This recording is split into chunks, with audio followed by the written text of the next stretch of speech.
Bonjour à tous. Bienvenue au réseau de surveillance côtière citoyenne de la Côte. Dans cet espace, nous explorons les clés pour comprendre, protéger et gérer nos côtes de manière résiliente. Cet épisode est la 7e partie d'une série de 9 épisodes consacrés à un sujet fascinant, les profils de plage. Aujourd'hui, nous allons aborder les difficultés rencontrées lors de la mesure du profil d'une plage avec un profileur mono-utilisateur. Connaître ces limites nous aidera à obtenir des mesures plus précises et plus fiables. La météo peut être un défi.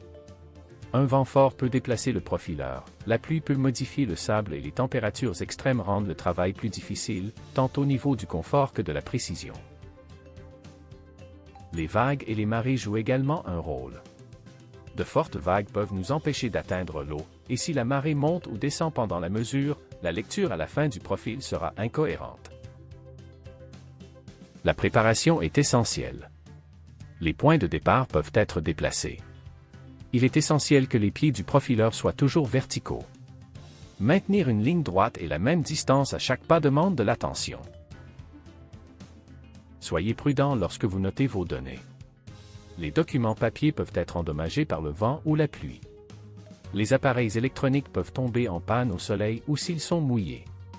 Et n'oubliez pas, le profileur ne vous fournira pas de coordonnées GPS. Pour éviter les erreurs, planifiez vos mesures par beau temps et à marée basse. Prenez des photos pour vérifier. Le travail d'équipe est toujours bénéfique. Et n'oubliez pas de vous entraîner et de vérifier régulièrement votre équipement. Utilisez des formulaires clairs et examinez soigneusement vos données importantes. Traitez les informations rapidement. Et surtout, adaptez vos mesures aux caractéristiques de votre plage. Grâce à ces précautions, vos données seront précieuses. Merci de nous rejoindre dans cet épisode et n'oubliez pas de consulter les autres parties de la série. Cette vidéo a été générée avec l'IA et fait partie du projet « Améliorer l'action climatique des scientifiques citoyens sur la côte et de la Nouvelle-Écosse pour soutenir la gouvernance des risques à plusieurs niveaux », financé par le Fonds de mobilisation des connaissances du MEOPAR.